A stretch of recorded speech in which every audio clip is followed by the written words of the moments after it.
Hi, my name is Trina Hamchard. I am 19 years old. I am a Ottawa U student currently studying sociology with a joint honors in communication. I come from a cultural background and I speak 3 different languages.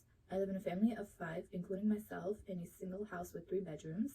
I have also traveled to 4 different countries, including America, France, Germany, and Switzerland. I am also an amazing cook. I love cooking different types of foods from all over the world. My favorite meal to cook would be pasta because it brings a fair share of joy to me. Starting my first year in university has been way different than what I would have ever imagined. Studying virtually and being in a global crisis definitely created more stress, and it affected me both negatively and positively.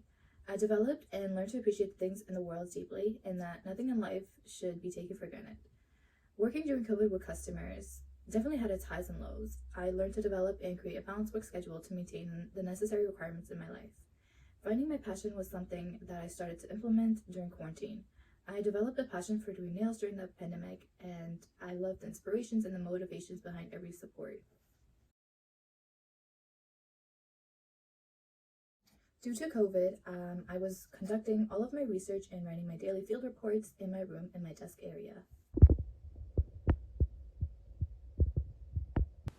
During COVID, I had to perform all of my classes virtually, and this especially caused a lot of distractions, and it became harder to concentrate and implement my studies. Data that I used to gather my analysis was from my laptop, my smartphone, my camera.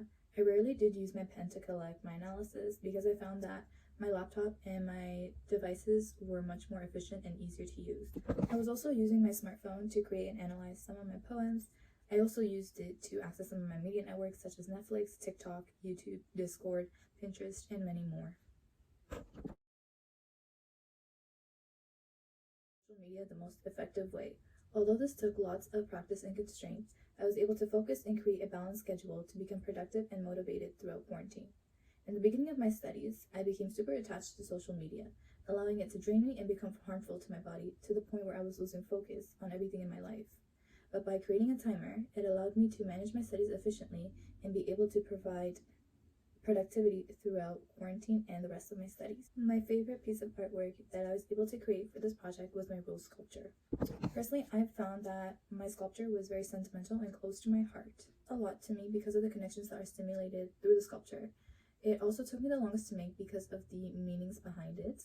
I also very deeply treasure my artwork, especially this one, because it represents who I am, and through that I'm able to view a creative structure of myself. My artwork is something that I cherish as it represents the thought and the creation of an important part in my life.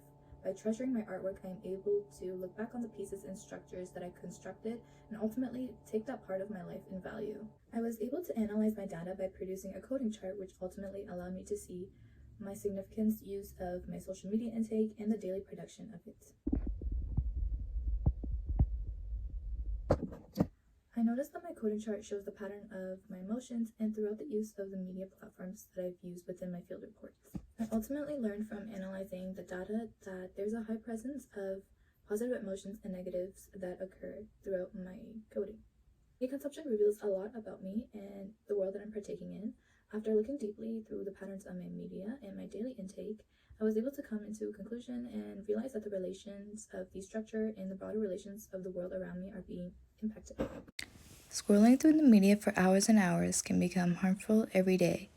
By limiting our uses of media consumption and the rate of our media can ultimately help us create a balance in more of an efficient way.